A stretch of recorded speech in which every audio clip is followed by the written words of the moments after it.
السلام عليكم ورحمة الله وبركاته.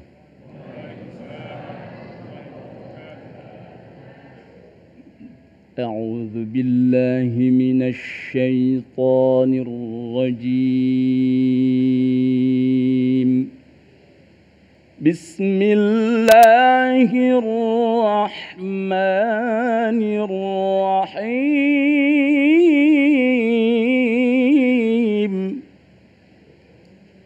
أهم يقسمون رحمة ربك نحن قسمنا بينهم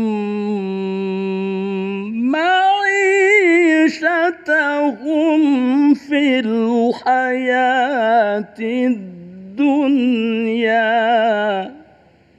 ورفعنا بعضهم فوق بعض درجات ليتخذ بعضهم بعضا سخريا ورحمة ربك خير مما يجمعون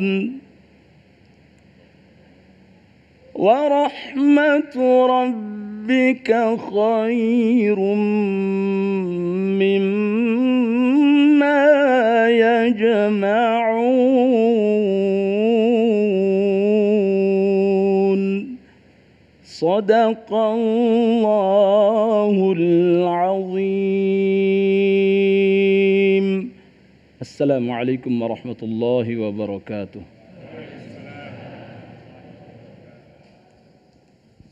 Assalamualaikum warahmatullahi wabarakatuh. Alhamdulillahirabbil alamin. Alhamdulillahilladzi bi ni'matihi tatimmus shalihat. Assalatu wassalamu ala sayyidis sadat wa ala alihi wa ashabi ahlil fadaili wal karamat. Subhanakal ilma lana illa ma 'allamtana innaka antal alimul hakim. Segala puji bagi Allah pemirsa. Kita dikumpulkan kembali dalam Majelis Ilmu Damai Indonesiaku yang pada kesempatan hari ini kita bersiaran dari Masjid Al-Muhajirin Klaster Catalina, Gading Serpong, Kabupaten Tangerang, Banten. Pemirsa, persis apa yang disampaikan oleh qori kita tadi, sering mungkin di dalam hidup kita tidak merasa cukup bahagia atau mungkin tidak merasa cukup. Itulah tema yang akan kita angkat pada kesempatan hari ini, ketika hidup tidak pernah merasa cukup. Insya Allah guru-guru kita akan memberikan tausiah kepada kita semua yang sudah hadir di tengah-tengah kita, ada Ki Haji Sumarno Syafi'i dan juga Ustadz Asmar Lambo. Di segmen pertama ini pemirsa, Ustadz Asmar Lambo akan menyampaikan subtema mengenai manusia makhluk yang tidak pernah puas. Pemirsa, inilah Damai Indonesiaku. Selamat mengikuti. Bismillahirrahmanirrahim. Assalamualaikum warahmatullahi wabarakatuh.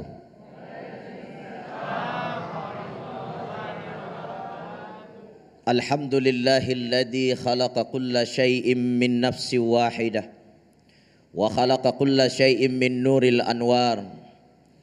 Assalatu wassalamu ala nabiyyinal mustafa sallallahu alaihi wasallam wa ala millati abina Ibrahim hanifa wa ma kana minal musyrikin. Wa qala Allah subhanahu wa ta'ala fi kitabihil karim, a'udzu billahi minasy syaithanir rajim, bismillahirrahmanirrahim. Alhaakumut takatsur hatta zurtumul makabir. Sadaqallahul azim wa ala dzalika minasy syahidin wasyakirin.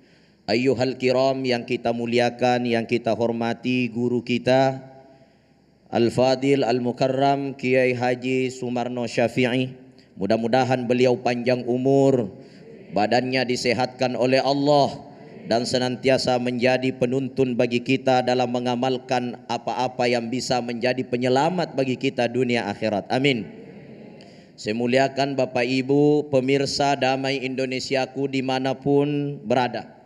Mudah-mudahan kita semua dalam keadaan sehat afiat. Ustadz Sofyan sehat selalu Ustadz? Alhamdulillah, amin. Bapak Ibu, manusia adalah makhluk yang sempurna diciptakan oleh Allah Subhanahu wa taala. Betul tidak? Dan itu telah dijelaskan di dalam Al-Qur'an, di mana manusia diciptakan oleh Allah dipenuhi dengan berbagai macam fasilitas. Sampai-sampai Allah katakan walaqad karramna bani Adam. Sungguh Allah telah memuliakan anak cucu Adam. Wa hamalnahum fil barri wal bahr. Diberikan kebebasan mencari keuntungan di daratan, di lautan, dia terbang, dia di darat, di mana saja. Wa razaqnahum minat thayyibat, dan Allah memberikan rezeki dari hal-hal yang suci, hal-hal yang baik. Wa faddalnahum ala katsirin mimman khalaqna tafdila, dan diberikan kelebihan-kelebihan dibandingkan berbagai makhluk-makhluk yang lain. Di mana Allah ciptakan malaikat, dia taat terus sama Allah. Tidak ada nafsu, tidak butuh makan, tidak butuh minum, tidak butuh nikah. Betul tidak? Iya. Allah menciptakan manusia malah dikasih semuanya. Dikasih nafsu, dikasih hati, dikasih akal. Hewan dikasih nafsu tapi tidak berakal apa tidak? Jadi Bapak Ibu dirahmati Allah, kesempurnaan manusia telah diberikan oleh Allah Subhanahu wa taala fi ahsani taqwim. Ia telah sempurna dengan berbagai fasilitas dari Allah Subhanahu wa taala. Akan tetapi manusia kadang-kadang menjadi makhluk yang tidak tahu diri. Ia rakus. Sudah punya rumah, mau tambah rumah, mau beli tanah, mau beli BTN. Betul tidak? Iya. Dia sudah punya istri, masih mau. Besar ceritanya Bapak. Kita ini tidak ada puasnya, sudah punya jabatan, mau naik jabatan, mau tambah lagi, mau tambah lagi. Itulah hakikatnya manusia. Kapan manusia itu berhenti merasa puas? Pada saat dia telah masuk di dalam kubur. Itulah yang disebut dalam Al-Quran alhaakumut takatsur, di mana manusia itu sangat senang mengumpulkan apa-apa saja, mengumpulkan harta, ya, mengumpulkan perkakas-perkakas dunia. Jabatan ingin lebih naik, lebih tinggi lagi. Akan tetapi mereka tidak akan pernah sadar sampai kapan? Hatta zurtumul makabir. Nanti dia itu sadar kalau dia sudah masuk di dalam kubur. Rabbana absarna wa sami'na farji'na na'mal salihan inna muqinun. Ya Allah, aku telah melihatnya, aku telah mendengarnya, aku telah menyaksikannya. Ya Allah, kembalikan saya ke dunia. Mau saya laksanakan berbagai macam amal. Kenapa? Baru sadar Pak, nanti setelah masuk di dalam kubur. Jadi Bapak Ibu dirahmati Allah Subhanahu wa taala, tentu ini kita merasakan dalam kehidupan kita. Orang jadi bupati 1 periode nggak puas Pak, pengen 2 periode. Betul tidak? Pengen 3 periode, andainya masih ada 3 periode jadi bupati. Artinya manusia itu nggak pernah puas dengan fasilitas dari Allah. Apa yang bisa membuat kita merasa puas? Apabila tertanam rasa syukur di dalam hati kita. Dan apa cirinya orang yang rakus? Apa cirinya orang yang bersifat puas? Dia tidak pernah puas. Ada 2 ciri. Di dalam kitab Al-Ashirah Al-Muwajibatu li Mahabbatillah, Ibnu Qayyim Al-Jauziyah rahimahullah ta'ala mengatakan ciri orang yang buas, tidak pernah merasa puas, dia suka membanding-bandingkan hidupnya dengan hidup orang lain. Itu ciri pertama Pak. Ya, kalau ada orang suka banding-bandingkan hidupnya dengan hidup orang lain, itu tandanya dia tidak puas dengan kehidupan dari Allah. Alas dia tidak syukur. Ibu-ibu suka banding-bandingkan suaminya dengan suami tetangga. Tuh sono tetangga, belum ada 5 tahun sudah menikah, dia sudah bangun rumah besar. Ya, tubuhnya penuh dengan emas, jarinya dengan emas, ya. Gelangnya gelang emas, antingnya emas, ya. Di lehernya penuh dengan emas, semua serba emas, giginya warna emas, nggak pernah gosok gigi gitu. Nah ini Bapak Ibu dirahmati Allah, saya ini sudah 10 tahun nikah sama kamu, belum pernah dikasih lihat yang enak-enak gitu. Suaminya bilang, siapa bilang aku tidak pernah kasih kau enak? Sudah 5 anak kau kukasih, kau merasa tidak enak? Setiap malam kau merasa enak gitu ya. Kenapa ibu-ibu suka membanding-bandingkan suaminya dengan suami tetangga? Karena ia tidak merasa puas atas karunia Allah Subhanahu wa taala. Jadi Bapak Ibu, kita ini harus selalu merasa cukup. Maka Nabi Shallallahu Alaihi Wasallam mengajarkan satu doa, doa yang sangat luar biasa, di mana ketika doa ini kita amalkan, insya Allah akan lahir rasa qanaah. Kita akan lahir rasa puas, rasa cukup, rasa nikmat. Apa itu? Rasulullah tidak pernah tinggalkan membaca doa fil asbah wal amsah, di setiap pagi dan di setiap sore, nggak pernah ditinggalkan. Apa doanya? Allahumma kfini bihalalika an haramika wa agnini bifadlika amman siwak. Sudah hafal Bu? Semuanya. Allahumma ikfini bihalalika an haramika wa agnini bifadlika amman siwak. Ini Bapak Ibu. Allahumma kfini bihalalik. Ya Allah, berikan saya rezeki dari yang halal dengan kecukupan dari yang halal. An haramik, sehingga saya tidak membutuhkan yang haram. Iya. Wa agnini bifadlika amman siwak, dan cukupkan saya, puaskan saya ya dengan harta yang membawa manfaat. Jadi bukan hanya sekedar diberikan nikmat yang banyak, tapi dia merasa cukup atas nikmat itu. Jangan pernah membanding-bandingkan diri kita dengan hidup orang lain, maka kita tergolong orang yang bersyukur. Saya kira seperti itu. Wabillahi taufik wassa'adah. Assalamualaikum warahmatullahi wabarakatuh. Waalaikumsalam warahmatullahi wabarakatuh. Terima kasih Ustaz Asmar Lambo atas mukadimah yang diberikan, bahwa orang atau manusia sudah fitrahnya ketika tidak merasa bersyukur. Namun yang terpenting bagaimana kita mengamalkan apa yang diperintahkan oleh Rasulullah SAW, sehingga kita terus mempunyai rasa qanaah dan bersyukur. Seperti apakah rasa qanaah itu sendiri? Insya Allah di segmen kedua nanti Kiai Haji Sumarno Syafi'i akan menjelaskan kepada kita semuanya. Tetaplah di Damai Indonesiaku. Usai jeda kami akan kembali.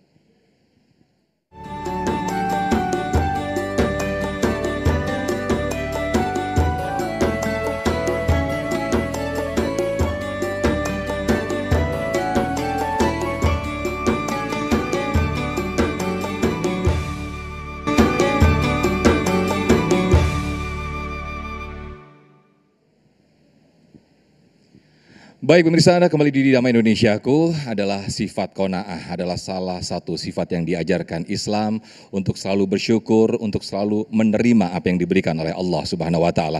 Seperti apakah sifat qanaah itu sendiri, nanti akan dijelaskan dan dipaparkan secara luas oleh Kiai Haji Sumarno Syafi'i. Selamat mengikuti. Assalamualaikum warahmatullahi wabarakatuh. Alhamdulillahi haqqa hamdi, summa salatu wassalamu ala khairi ibadih Sayyidina wa habibina wa syafi'ina wa qurrati a'yunina Muhammad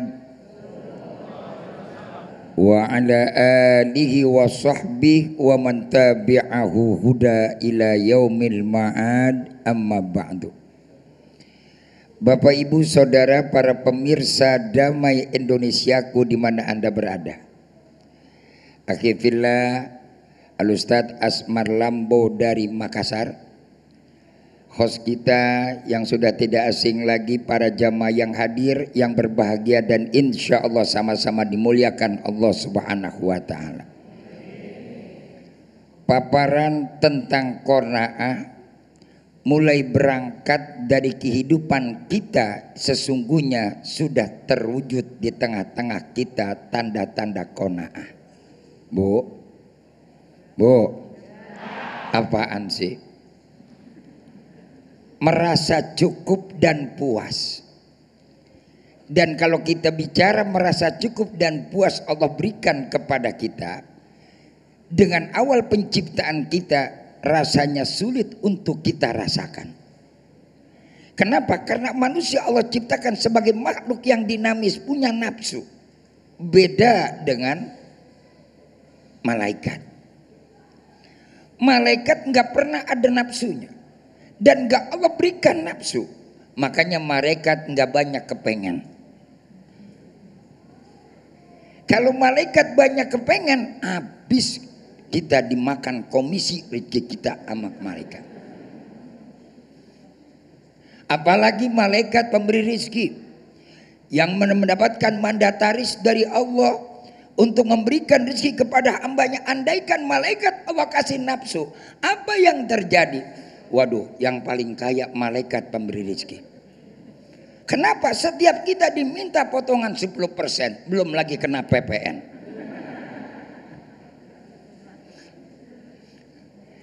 Karena itu saudara-saudara hadirin rahimakumullah, menarik kata Imam Syafi'i, wa man dakal bakonu infa anta wa malikid dunya sawa. Orang yang memiliki punya jiwa yang qanaah.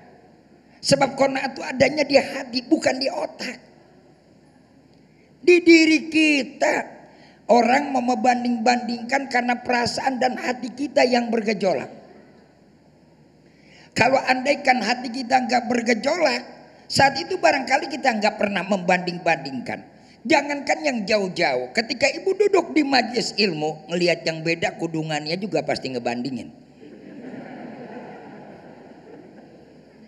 Beda aja penampilan, yang sebelah Noel.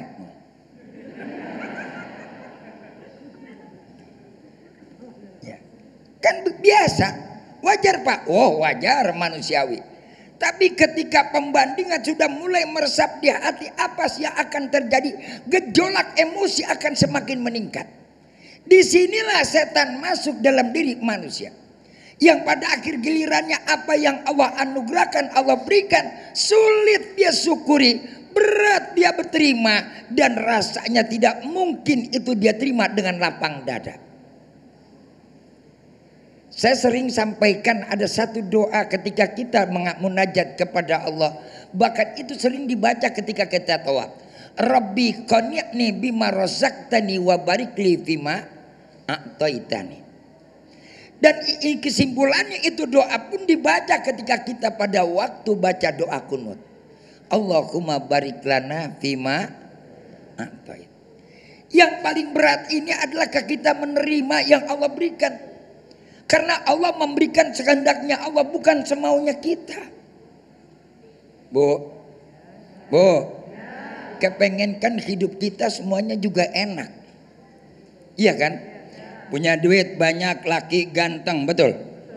Bapak juga demikian, punya pekerjaan lancar, hasilnya gede, istri cakep.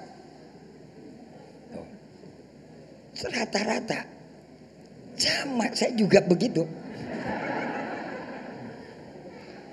Tapi kan Allah mengasih tentunya sesuai dengan kondisi kita.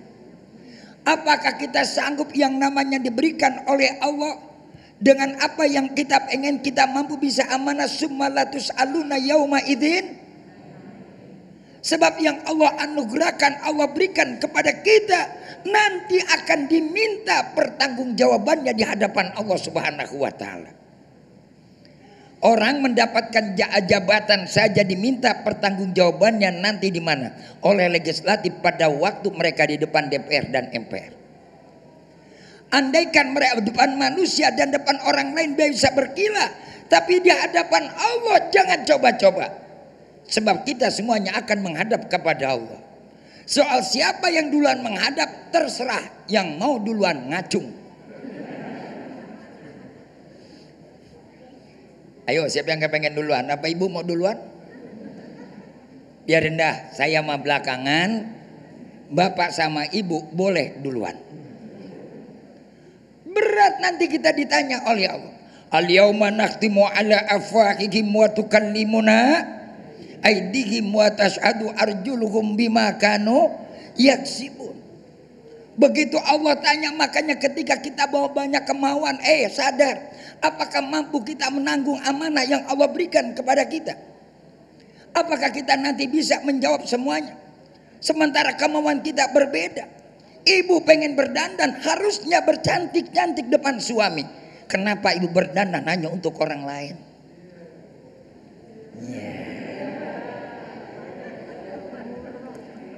Bu, Bu, ini kan jabaran karena ingin membandingkan. Ada gejolak. Begitu ada gejolak, di situ ada emosi. Aku juga kan pengen tampil beda. Ada perasaan ingin dilihat, ingin dipandang, dan ingin diperhatikan oleh orang. Padahal ada yang lebih memperhatikan kita, kita nggak pernah peduli. Siapa yang memperhatikan kita? Allah subhanahu. Illam takun tara fa innahu yara. Walaupun kau tidak pernah melihat Allah, Allah pasti akan melihat kita. Yang nanti Allah akan perlihatkan semua kepada kita. Ih, serem. Makanya yuk dari sekarang kita benahi hati kita biar rajin nerima, insya. Berangkat dari mana? Tulus, tulus, lapang dada nerima. Jangankan yang enaknya, yang pahitnya pun Allah kasih terbaik buat kita. Sanggup apa sanggup? Sanggup apa sanggup? Ngomong kayak beduk. Insya Allah. Pulang ngaji sendal hilang pasti ngegerutu. Taubat gue mah ikut ngaji lagi, mana sendal belum lunas udah tewas. Allahu Akbar. Nanti kita lanjutkan pada sesi tanya jawab.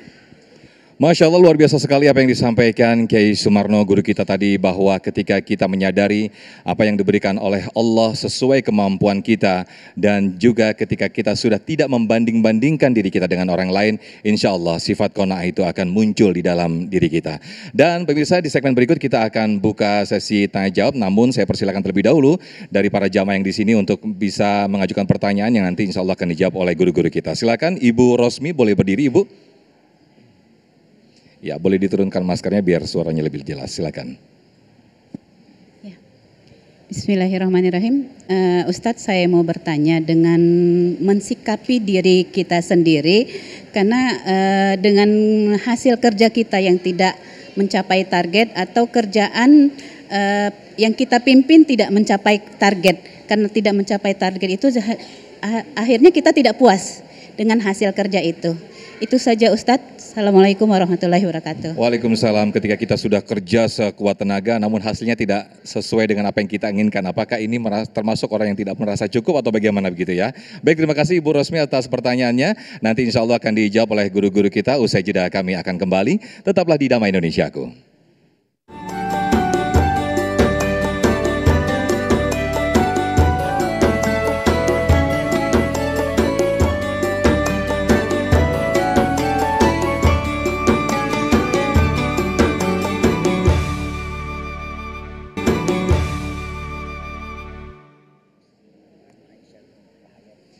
Baik pemirsa, kita kembali di Damai Indonesiaku, sedikit mereview apa yang ditanyakan oleh jamaah kita tadi Bu Rosmi. Ketika kita bekerja sudah maksimal namun hasilnya tidak sesuai yang kita harapkan atau kurang maksimal. Nah, di segmen ini kita buka sesi tanya jawab, dan insya Allah untuk pertanyaan dari Bu Rosmi akan dijawab langsung oleh Ustadz Asmar Lambo. Bagaimana ini Ustadz? Silakan Ustadz.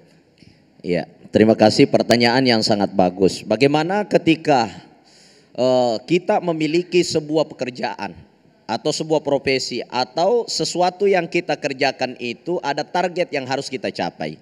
Lalu ketika target itu tidak tercapai muncul perasaan tidak puas. Nah, sebagai orang yang beriman kita perlu kembali kepada pusat daripada tujuan kita. Tujuan orang beriman itu yang pertama adalah ridho Allah Subhanahu wa ta'ala. Jadi apapun pekerjaan kita, apapun profesi kita, atau apapun yang kita lakukan, ketika kita mengejar satu target, yang perlu kita jadikan sebagai mistiswar utama adalah ridho Allah Subhanahu wa ta'ala. Ilahi anta maqsudi wa ridhaka matlubi. Orang beriman itu dia hanya mencari ridhonya Allah Subhanahu wa ta'ala. Jadi target utama kita adalah ridho Allah.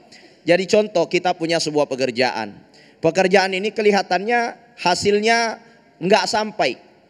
Kenapa tidak sampai? Akhirnya muncul perasaan tidak puas. Ini kita harus menjadikan pekerjaan kita tujuan utamanya adalah ridho Allah. Kemudian yang kedua, Bapak Ibu dirahmati Allah, kita mengejar target itu jangan sampai kita mengejar hasilnya. Karena hasil itu adalah hak Allah. Allah yang memberi hasil, wa tarzuqu man tasya. Allah memberikan rezeki siapa yang dikehendaki.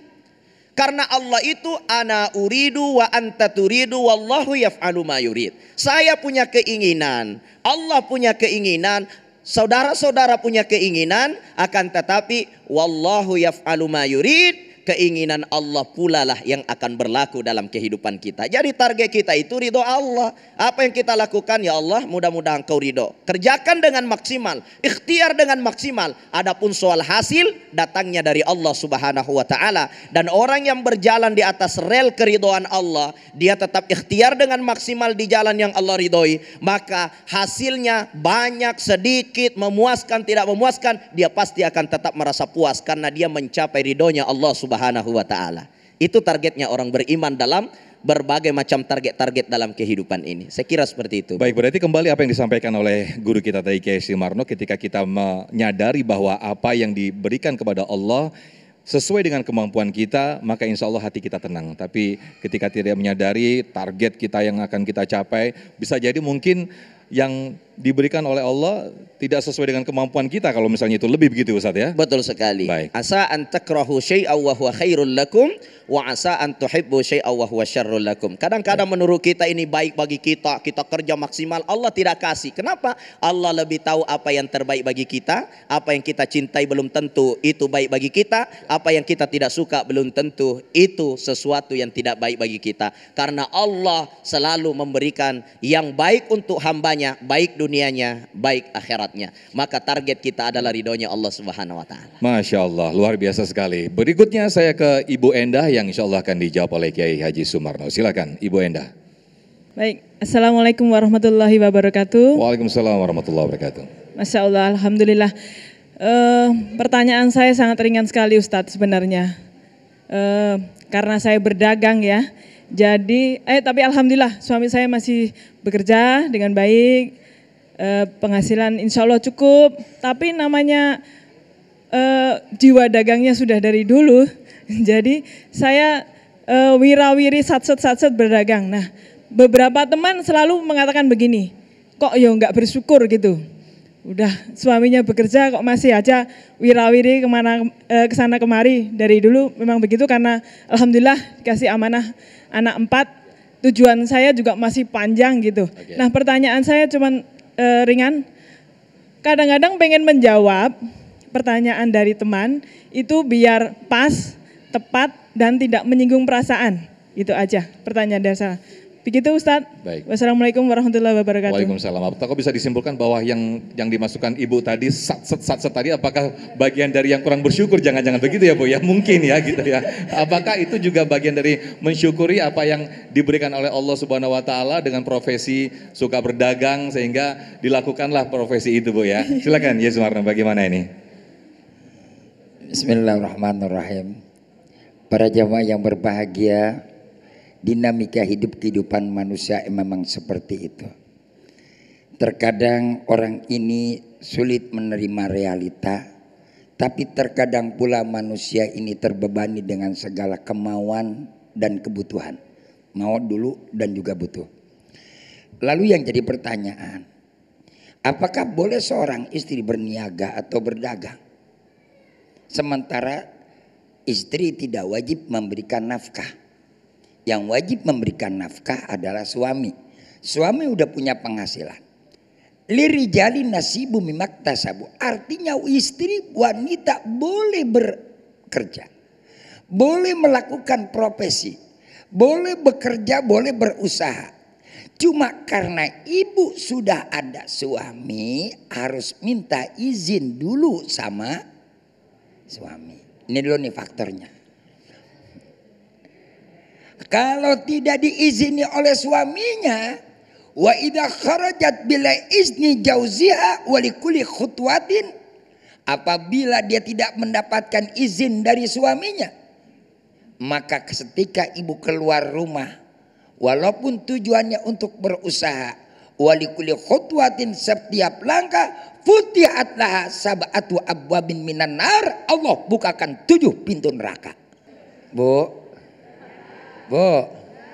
paham? Apaan? Izin. Minta red. Kok begitu Pak? Ayu mamra'atin matat wa zawju aradin an ada khalatil jannah. Istri-istri mana kata Nabi apabila ia meninggal dunia dapat ridho dari suaminya, ada garansi dari Allah, bahkan garansi dari Rasul, dakhalatil jannah, dimasukkan ke dalam surganya Allah. Kalau dapat ridho, pernah minta ridho sama laki? Pret.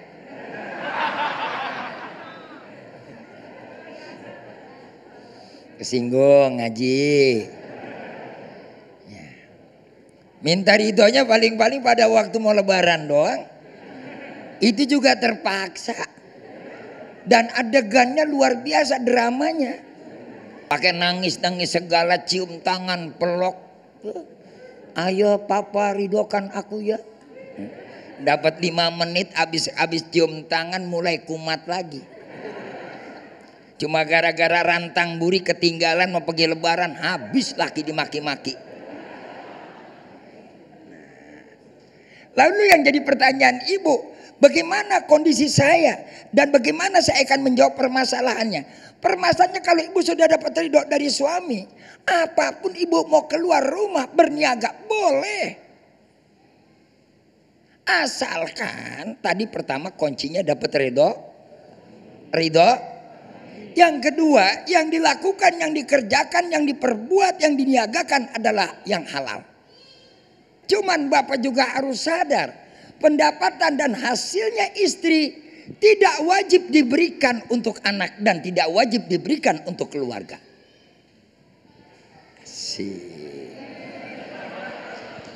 Yes. Adil kan? Adil enggak? Adil enggak? Itulah kesetaraan gender. Lirijalin nasibum mimak tasabu walin nisa'i nasibum mimak tasabna. Karena itu ibu-ibu bapak-bapak, hasilnya ibu, pendapatannya istri tidak bisa diwaris. Punya suami, punya istri dan punya anak. Tapi pendapatan istri punya istri bukan punya suami dan belum tentu punya anak. Enak apa enak? Enak apa enak? Baik. Baik ya, biar lebih enak lagi nih saya berikan kesempatan untuk para suami, para bapak-bapak untuk memberikan pertanyaan yang insya Allah akan dijawab oleh guru-guru kita. Silakan Pak Agung, kami persilakan untuk berdiri memberikan pertanyaan, diturunkan maskernya biar lebih jelas. Boleh Pak Agung diturunkan maskernya? Assalamualaikum warahmatullahi wabarakatuh. Waalaikumsalam warahmatullahi wabarakatuh. Pak Kiai mohon izin saya ingin bertanya. Tadi disampaikan di awal-awal memang manusia itu merasa tidak pernah cukup dengan apa-apa yang sudah pernah dimiliki ya. Sehingga inginnya memiliki sesuatu yang lebih dari yang sudah dimiliki. Nah, pertanyaan saya dalam kehidupan kita seringkali menyusun target-target kehidupan. Target-target kehidupan yang sifatnya dunia. Konon itu adalah untuk semangat ya. Contoh misalkan tadinya belum punya motor, target bulan depan ingin punya motor. Oke, bisa dipersingkat lagi Pak, langsung ke pertanyaan. Bulan depannya lagi ingin mempunyai mobil misalkan. Nah, pertanyaan saya bagaimana Islam memandang hal seperti ini, apakah dibolehkan? Terima kasih. Wassalamualaikum warahmatullahi wabarakatuh. Waalaikumsalam warahmatullahi wabarakatuh. Menarik apa yang ditanyakan Pak Agung, namun nanti dijawab Guru dan juga Ustadz Yai. Nanti kita akan kembali lagi di segmen berikut, tetaplah di Damai Indonesiaku. Kami akan kembali usai jeda.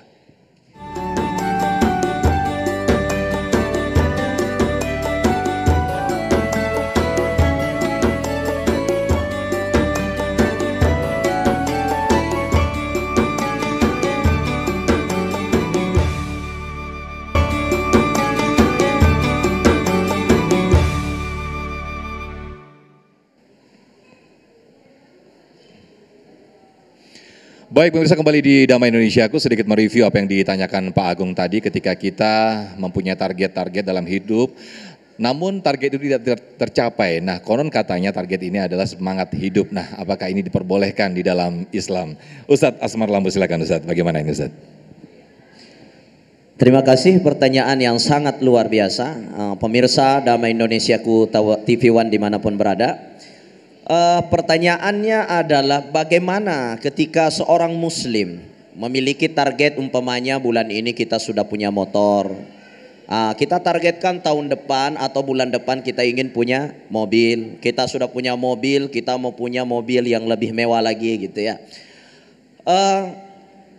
Yang ingin saya sampaikan, seorang muslim wajib mengetahui dua hal.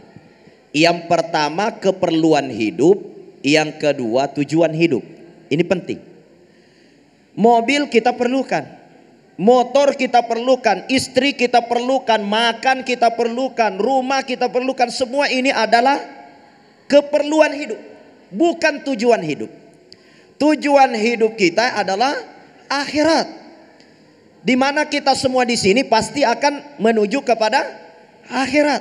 Besok atau lusa semua kita akan mati. Bisa saja ibu-ibu dulu baru bapak-bapak, bisa juga bapak-bapak dulu baru ibu-ibu. Tidak menutup kemungkinan ustadz dulu baru ibu.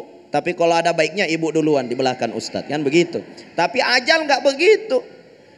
Nah, maka dari itu tujuan hidup kita adalah akhirat.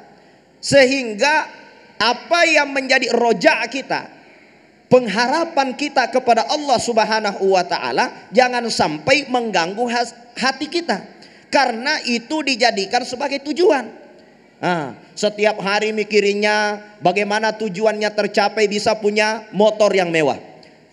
Akhirnya setelah punya motor bagaimana bisa punya mobil yang mewah, menghabiskan pikirannya, menghabiskan perasaannya hanya untuk apa? Berpikir, merasakan, dan tentunya men-setting bagaimana target-target ini tercapai.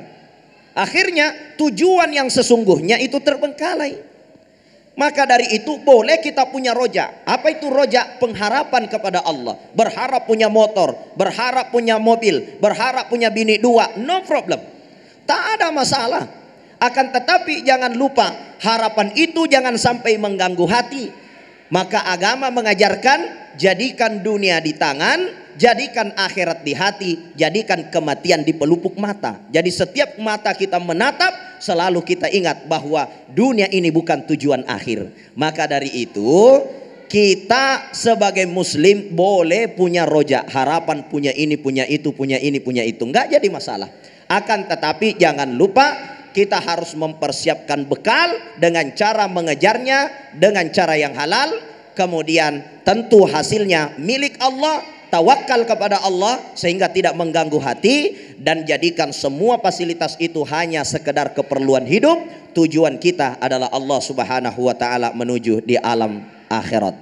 Saya kira seperti itu. Terima kasih Guru Kiai Sumarno dan juga Ustadz Asmar Lambu. Mudah-mudahan tausiah apa yang diberikan oleh guru-guru kita tadi memberikan kita menjadi semakin qanaah, bersyukur, dan semakin dekat kepada Allah Subhanahu wa taala. Nanti di akhir acara kita akan bersama-sama berdoa yang insya Allah akan dipimpin oleh Ustadz Asmar Lambu. Saya Muhammad Sofyan, wakil yang bertugas, pamit undur diri. Wassalamualaikum warahmatullahi wabarakatuh.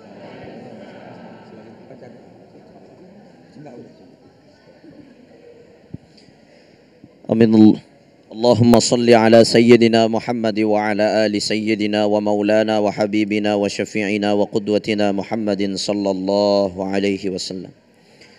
Allahumma inna na'udhu bika minal kufri wal faqri wa na'udhu bika min adzabil qabri la ilaha illa anta. Allahumma inna na'udhu bika minal hammi wal hazani wa na'udhu bika minal ajzi wal kasali wa na'udhu bika minal jubni wal bukhli wa na'udhu bika min galabatid daini wa qahrir rijal.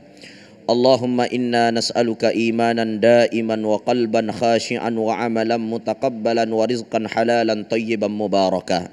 Allahumma inna nas'aluka sihha wal afiyah. Allahumma anta rabbi la ilaha illa anta khalaqtani wa ana abduka wa ana ala ahdika wa wa'dika mastata'tu. A'udzu bika min syarri ma sana'tu, abu'u laka bi ni'matika alayya wa abu'u bi dhanbi faghfir li fa innahu la yaghfiru dzunuba illa anta. Allahumma inna nas'aluka salamatan fid din wa afiyatan fil jasadi wa ziyadatan fil ilmi wa barakatan fil rizqi wa taubatan qabla al maut wa rahmatan 'inda al maut wa maghfiratan ba'da al maut.